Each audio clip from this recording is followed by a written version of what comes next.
Hey y'all, my name is Cora Hall and I want to start this YouTube channel, and I'm also going to post on TikTok because I just want to share my ideas. I don't understand why so many people are so afraid to share their ideas to the world, because everyone's ideas are important, and just listen to me and maybe y'all will learn something.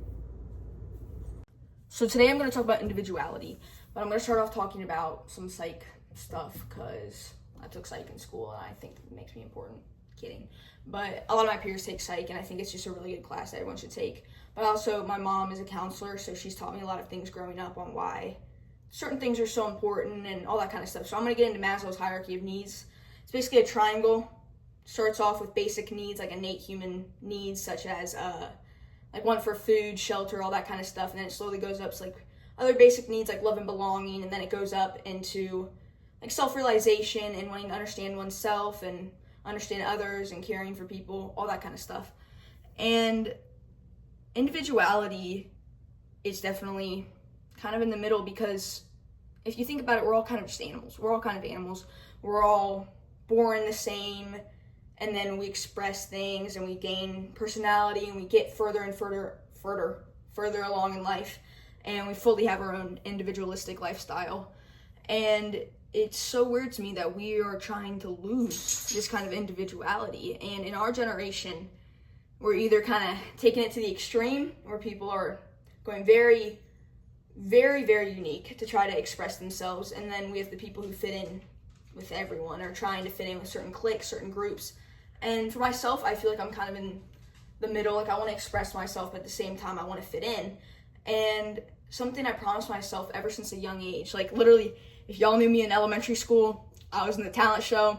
I did a little dancey dance, and I held up a sign that said, "Be you," because I was just so confused. And because I was confused on why people weren't being themselves, and I was being myself to a very big extent. And I learned later in life, you kind of have to limit yourself. And it's so weird to me that we have to limit ourselves, because we're all perfect, but we're also all like imperfect. And like, scratch that. Okay, I got annoyed because I kept saying like we're all perfect but imperfect. But basically, we weren't made perfect. We're all imperfect in our own ways. We're all sinful in our own ways. We're all wrong in our own ways. But we're also all made to be who we want to be. And if we don't express that, I think that's the most horrible thing you can do to yourself, is not be who you are. Because at the end of the day, your biggest critic, it's not your mom, it's not your dad, it's not your family, it's not your friends, it is yourself. And if you can't learn how to control your own criticisms and your own denial and who you are, you're not going to get anywhere. You're going to be so caught up in wanting to change yourself for other people and be the best version of whoever you even want to be, who you're not even are. That's not grammatically correct. Chill. And that's insight we learned about. Like, that's back here. That's for balance. That's for survival skills and all stuff like that. And then over time, we've gained other things such as wanting for love and belonging and power. And I think those are two very important things that shape everything else that we do. And we don't give those enough credit, because when people change themselves, they're trying to fit in. And when people change themselves, they're trying to get some sort of power over other people. Because when you're in a social setting, when you're in a group, you feel powerful, especially when people listen to you. And something, I want to talk about myself a little bit, something I've really struggled with is wanting to find a friend group and wanting to find friends who care about me and want the best for me. And that's really hard in high school, because we are all so infatuated with being something that we're not, that we can't take a minute to look at other people and see what's going on with them. And I'm so, so happy that I've learned that in sophomore year especially. I've been able to look around and see everyone got their own stuff. Everyone's dealing with their own crap. And for me to want to only look at myself, I think that's a disgrace, basically, because it's in our innate want, in our innate care, in our innate whatever, in our innate want for stuff, to want love and belonging. And it's so weird to me that we don't want to put in enough love and care to truly understand people before we want to fit in with them. Because people will blindly follow other people. I do it all the time. I try to fit in with people, and I'm doing something I totally wouldn't do with anyone else, my close friends, any of that, because I want to fit in with them so badly. And it's so weird. Why do we try to fit in with people who we don't like? Either that or who don't like us. And that's where fake friends come into play. And it is so increasingly hard to be yourself. And the only way to truly be yourself is by going too far. Like, you'll see people with blue hair, very, very large outfits, very, very sparkly, very outgoing. And I think that's great. I think that is fantastic because they are able to express their individuality uncaring of who cares, you know? Because I think that's great. I'm not going to do that because I still want to fit in. I'm still in high school. I want to fit in to a certain extent. But at the same time, I just want to be myself. And so many people don't give 2 seconds to actually care what's below all of that. Okay, I started screaming, and I don't need to do that. But everyone listen to this right now, okay? Something I have learned ever since I went to middle school, because I went with a very diverse friend group. I met all kinds of people from all different backgrounds, and I love that about my backstory and whatever.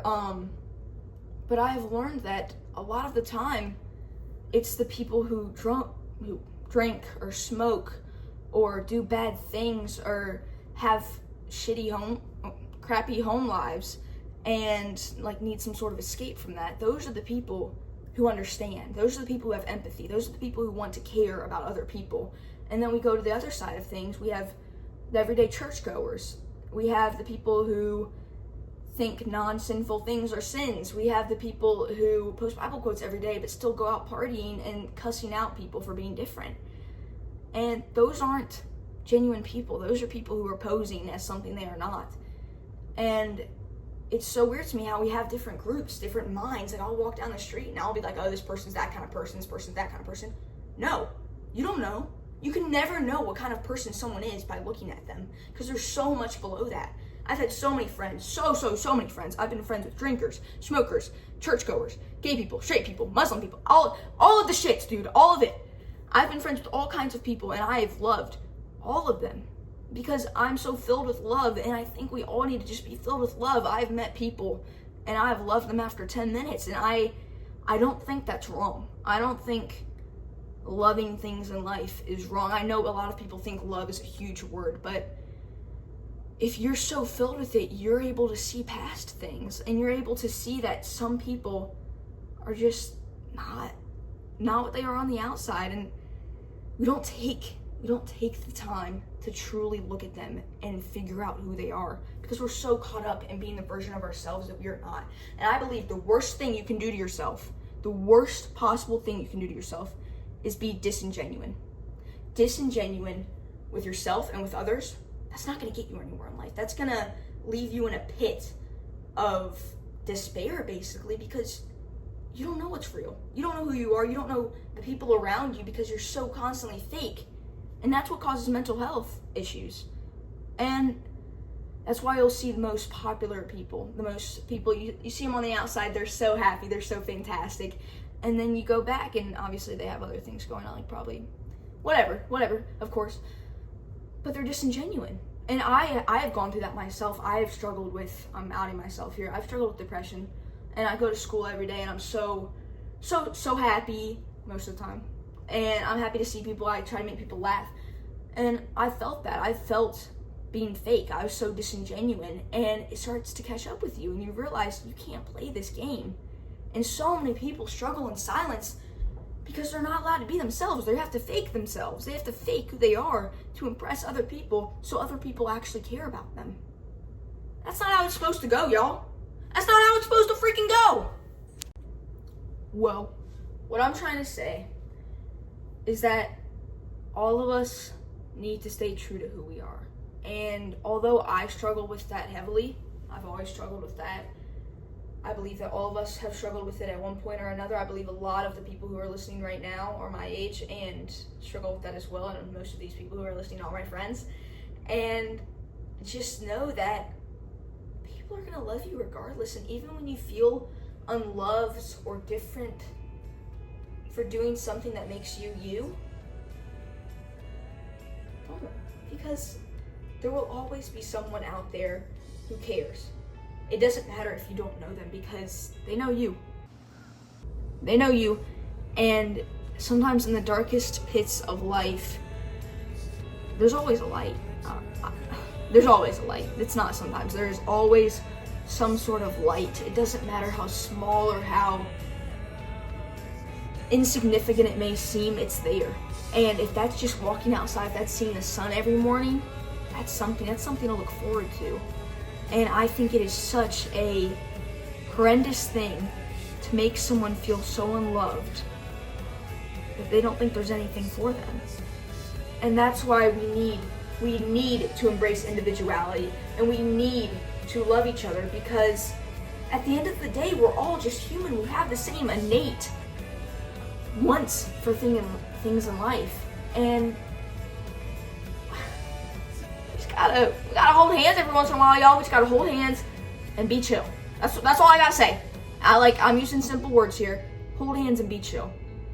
Doesn't matter what kind of person you are, what kind of person you want to be. We are human, and wanting to be yourself and wanting to fit in, it's just being human. There's nothing to it. It's just being human. Anyways, y'all, I'm glad y'all listened. I will be posting more. I think my next episode is probably gonna be on like empathy or why feeling things is so important. Stay tuned.